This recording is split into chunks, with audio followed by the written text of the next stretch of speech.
So in this video, I'm going to be showing you my warship mock. So this is, I'm saying, a minesweeper slash layer.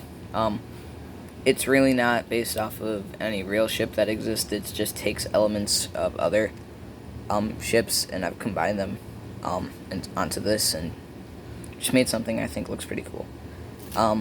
So I started building this because I wanted to build actually a dreadnought. I started with the hull, but after I finished the hull and started on the superstructure, I realized that a dreadnought wouldn't be feasible unless I made all the details super tiny. So I decided I'd just go for a smaller ship, such as a minesweeper. So that's what I built. So I do have an American flag on it, so I'm guessing it. So I've designed it as an American ship. I'll start at the stern, and I'll show you the details going forward. So here, at the very end of the stern, you can see there's the tiny American flag. There's a rudder, and there's a propeller. There's actually two propellers on each side. So they're a bit small, but they do look pretty good. Up here is the first of the two larger guns. I'm saying they would be like 5 or 6 inch guns.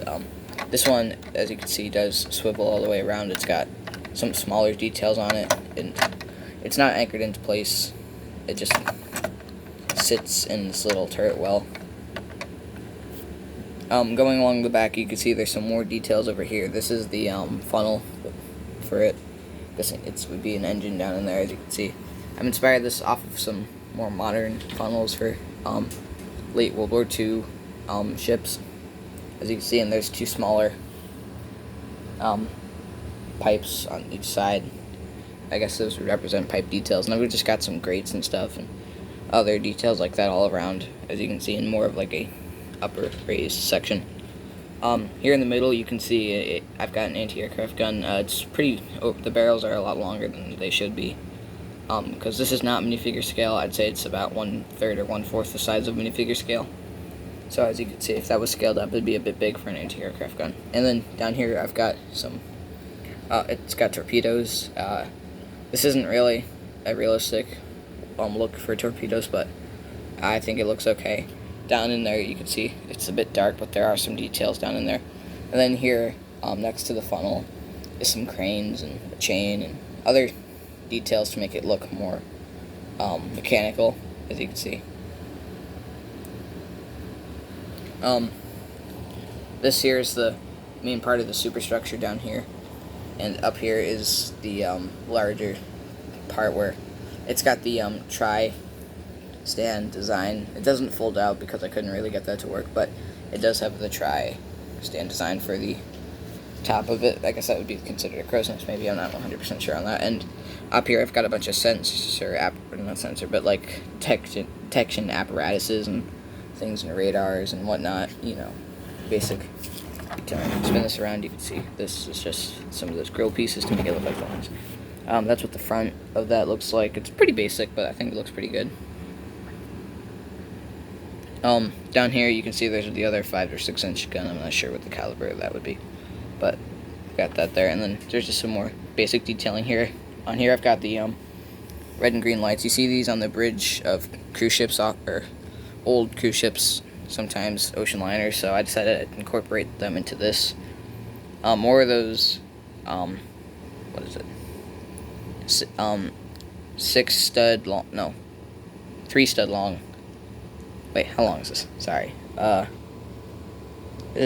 ship is 8 studs long, so more of those 4 stud long curved pieces. And as you can see, this here, it does swivel. It's just connected to the graded 2x2 cylinder piece. It's connected in that with a Technic pin. Up front, there's just some more basic detailing. There's some handrails, another anchor. There's an anchor chain, a mast, and there's no anchors, but as you can see, there's some portholes and stuff and whatnot. As you can see, I tried to not go too crazy with the detailing, but I did want to make it look detailed enough. And then finally, at the very tip of the bow, I used one of those tooth pieces to kind of represent how some early warships would have a like a dip down where bottom of the ship was a bit wider than the top. I wasn't able to do that with this, but I kind of represented that with the tooth piece connected there.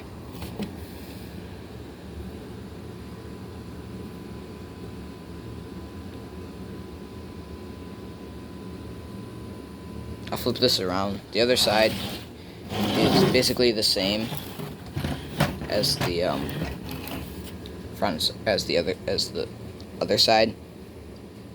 Not really much different. There are some gray, dark gray variations that are a bit different. I tried to kind of do a basic naval camouflage, but it didn't really turn out that well. So, but it looks fine. This here, right here, is probably the most detailed part, going from back there, and then up there. The main superstructure is probably the part with the most detailing. This is the top view. It's decently sized. It's not that big, though. I'll get a minifigures for scale.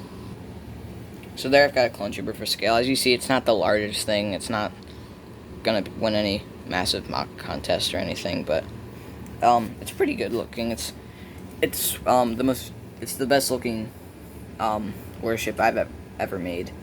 I'm pretty happy with it.